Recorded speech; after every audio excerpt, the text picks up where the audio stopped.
Hello, I'm Bennett, Vice Principal at Heart of England School. The purpose of my brief presentation to you is to update you on the recent announcements that have been made by the DfE, what their implications are, and some of the steps and actions that will be taking place in the new year. Firstly, the DfE, along with Ofqual and JCQ, have undertaken a wide-ranging consultation with a whole load of stakeholders with regards to the examinations that will take place in summer 2021.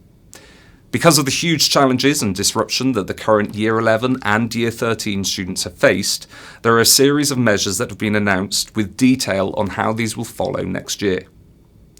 Firstly, it has been announced that the grading of the examinations in 2021 will be more generous when compared with previous years. The intention is that the results in 2021 will be more in line with the results from last summer, so as to ensure that the current Year 11 and Year 13 students are not disadvantaged through any fault of their own.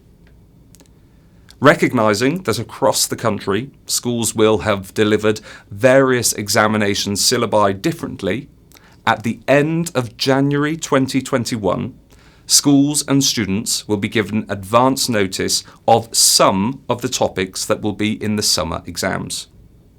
This will help in terms of lesson delivery, as well as help to target students' revision with greater purpose.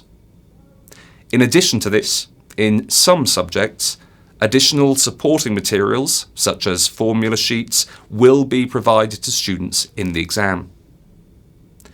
The DfE and JCQ, Ofqual, and the examination boards are working to ensure that the timetable for the summer GCSE, AS and A-level examinations minimises the likelihood of any student missing all of their exams in one subject as far as possible.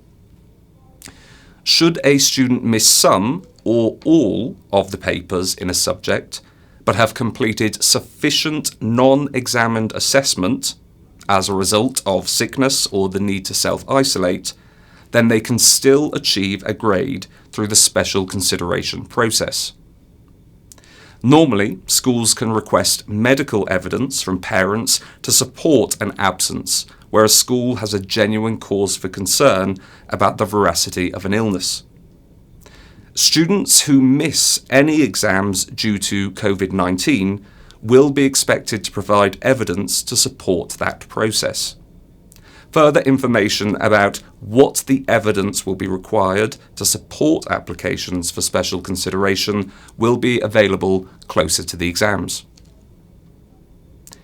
If a student misses all GCSE or A-level assessments in a subject due to sickness related to COVID-19 or the need to self-isolate it and is unable to access the special considerations that will be put in place, they will be eligible to sit a single contingency paper. This will take place between the 28th of June 2021 and the 16th of July 2021, and timetabled to allow at least a 10-day gap after each subject's final paper in the main series. Work has already started in writing this timetable.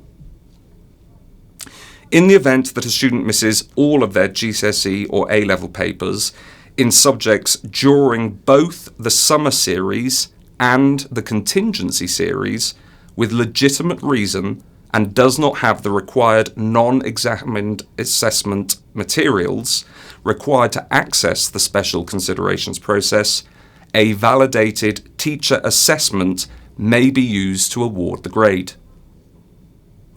Any students taking a vocational or technical qualification or other general qualification will also be able to have their qualification awarded where they have not been able to take all of the assessment needed. Further information about this and these steps will be published next year. Finally, we're going to end on understanding and managing the impact of differential learning. The priority is that there is a consistent approach to what is taught and what will be assessed across all schools and colleges. The DfE acknowledges that some students will have faced greater disruption than others as a result of COVID-19. This will particularly affect SEND students or those who may have other difficulties accessing learning. What the DfE has currently announced is that an expert advisory group made up of representation from across the sector is being established to consider these issues and look at reasonable accommodations. In the letter that will have gone out to inform you about this information video, I will also include a link to an Ofqual consultation. Ofqual, who are responsible for overseeing the examination series, are looking for the opinions of students and parents. We would strongly encourage you to follow the link that we send and to make sure that your voice is heard. As soon as we have further, more detailed and specific information in January of 2021, we'll get back to you.